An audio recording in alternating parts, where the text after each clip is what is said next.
What's up, ladies and gentlemen of YouTube? Boogie298 coming at your live once again through the power of the internet. And yes, I'm wearing my merch again in this video. Deal with it.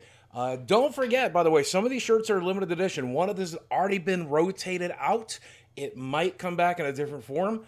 But if you want to get one of these cool shirts, the link is down below. You'll be supporting me at the same time. So I have a bit of a confession, and I've never talked about it before, but I like My 600-Pound Life. In fact, I watched that show quite a bit. I got turned on to it when Steve Asante was on there back in the day, and I've been kind of following it ever since, though I mostly just watch the YouTube clips. But instead of just watching the direct clips, a lot of the times I will watch a YouTuber break it down for me, including showing me things that TLC never shows. Their other social media, what's going on in their lives, the before, the after.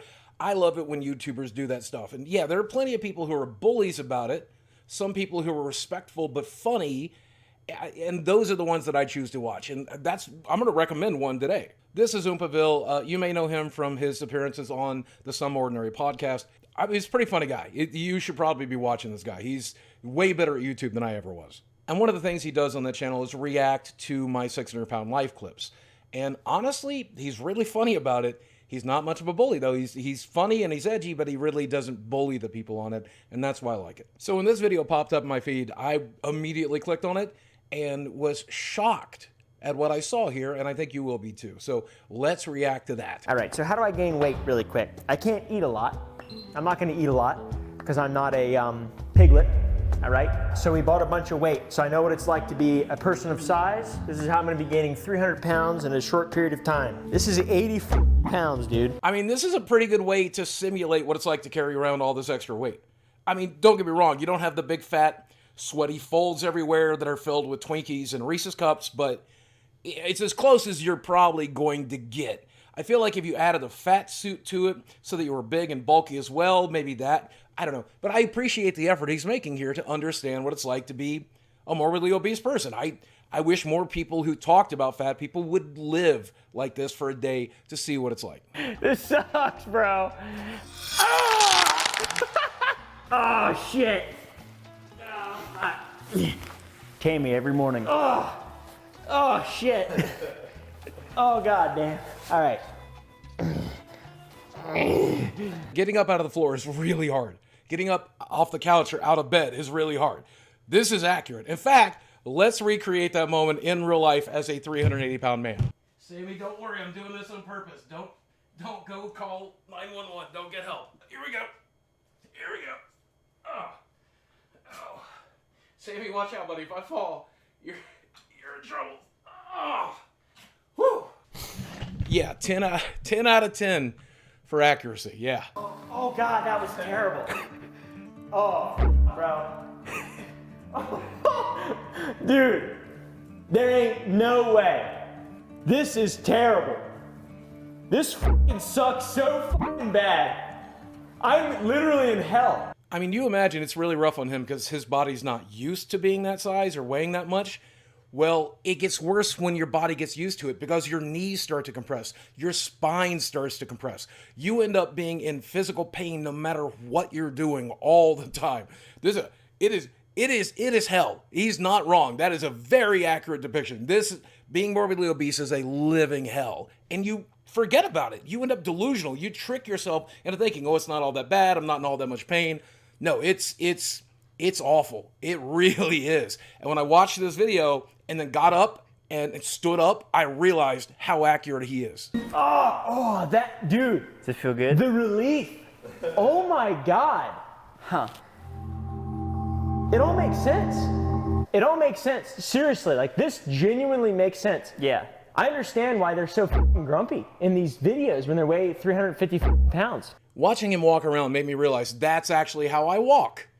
And I wasn't really thinking about that. And then imagine these 8, 9, 10-mile days I've done at Disneyland. And he's right. Sitting down is some of the only relief you get from the pain from standing up, from walking around. Standing up, walking around is a living hell. Sitting down feels good. That's why we do it. It's not that we're lazy. It's just that we're trying to avoid pain. And for myself and a lot of people my size, especially when we get older, sitting down doesn't take away the pain anymore. It just reduces it. So you're still in pain. That's why you're grumpy, because your body doesn't work and it hurts. and it's letting you know constantly, hey, fix this. Of course, your brain doesn't agree with that, and we'll get into that in a minute. You get up out of the couch. As a baseline.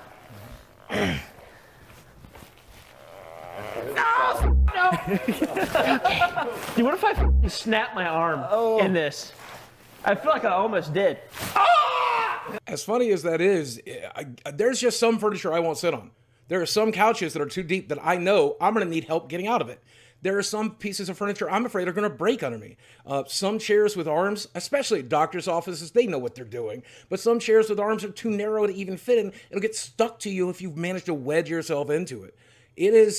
It's quite the challenge for sure. Oh yeah, I need a honey bun now. Yeah? Yeah, I'm getting tired. I'm really tired. I think I got low blood sugar.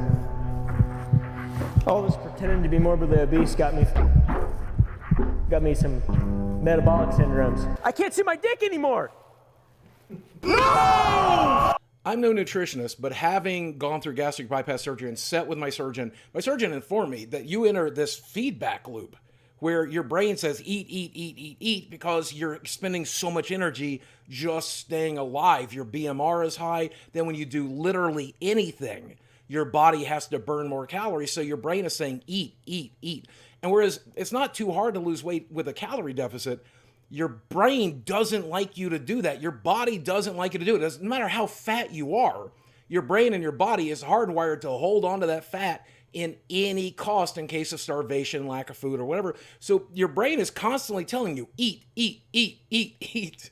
It is hard to stop listening to your brain. I haven't mastered it yet. I brought your favorite snacks. Give me a Star Crunch. They didn't have no honey bun. I like honey bun best, but give me Star Crunch. I want Star Crunch. We do this every day. Every day I come out here, we sit on the couch, and I feed the fella. You're the enabler. Yeah.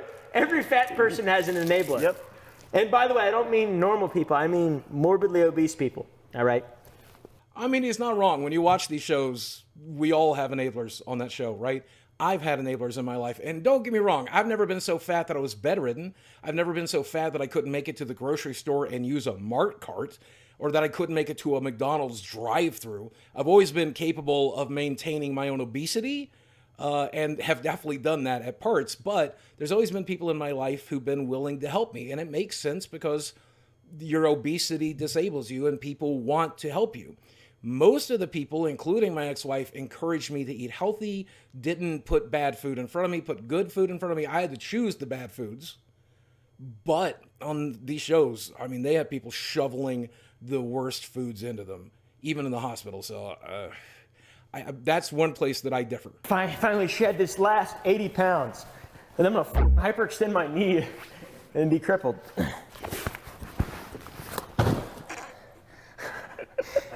Oh my God, dude. I feel free. A weight lifted off my shoulders. I feel free, dude. All right.